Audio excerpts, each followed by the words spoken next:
Was started training in sound when I went to Bournemouth Arts Institute sort of around 2004 and graduated 2006. Started off as a sound trainee doing TV dramas and films, gradually got into booming, had a few lucky breaks and through booming then got into sound mixing, and I've been mixing for the last 4 years on TV dramas. And I trained as a theatre designer at Wimbledon School of Art, and then I worked in different capacities in theatre mostly, and then I trained as a tailor, and Ursa is born out of sort of experiences Simon and I have had in film and TV. And more recently I've been working as an assistant costume designer for the last 7 years, and before that I had lots of on-set experience. I used to work in dancewear, and so Ursa's kind of come out of the joint sort of experiences and needs that we found in the business. Most of the time for us it's you see the costume on set the first time and you've got a couple of minutes to figure out how to wire it up, and then you've got about a minute with the actor, and then you might, if you're lucky, have an opportunity to tweak it. But that's about it. And even on the high-end dramas, it's the same thing.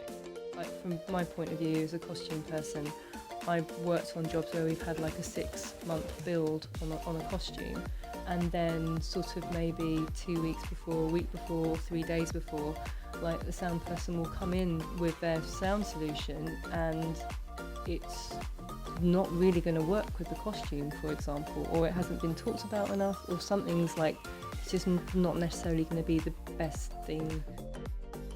One of the first things I asked Laura to do after we met on a film drama, so I was radio miking and Laura was standby costume, and it was clear that all the different sound mixers I was working with at that time as a boom up, they all had totally different kits. Everyone had totally different ways of rigging mics, and there wasn't really a lot of standardization with radio mics, and there still really isn't.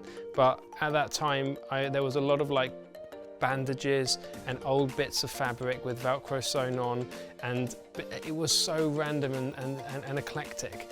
And I'd look at it and think, that's probably not being washed in a while, and that's definitely not being washed in ever. Same thing, and think, oh right, I'm going to have to put this on an actor and persuade them to wear this. Great, thanks.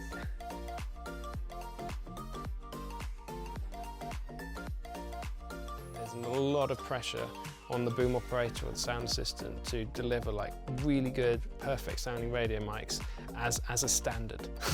You know, you won't accept a radio mic if it's scratchy or muffled. What's the point of having it on someone if it's going to have results? So all the mics you expect to be able to use them, and post-production expect to be able to use them as well.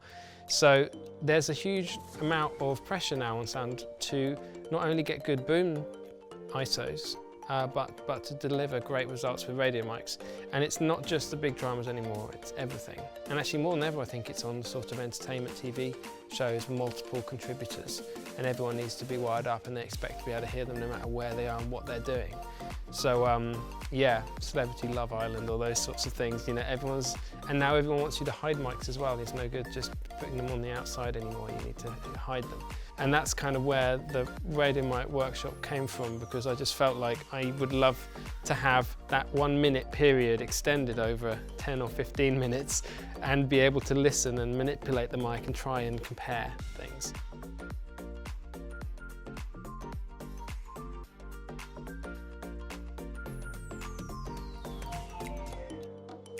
Literally sticking that through that. Yeah, through the moleskin. And then effectively using the stickiness to stick on. And it's great because this means that the fabric this is stuck to can move and flex, and this will still stay stuck to it. So there's a bit more give.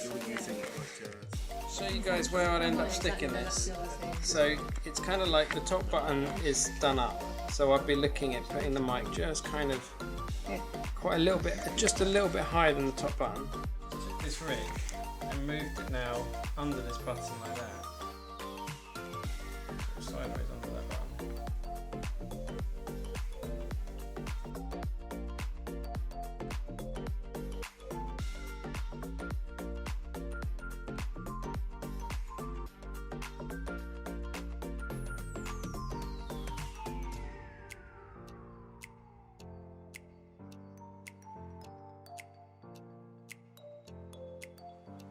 One thing I always try and do is if I'm about to do a really complicated rig that's going to take me a while, I will check the mic first in case there's a crackle on the mic or something.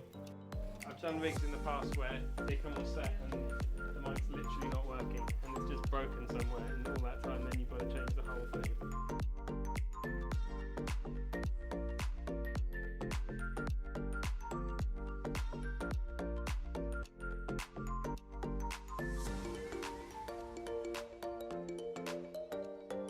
Does wardrobe favour you from day one then, or they'll just go with whatever looks good? They'll go whatever looks good. Primarily they'll just do that.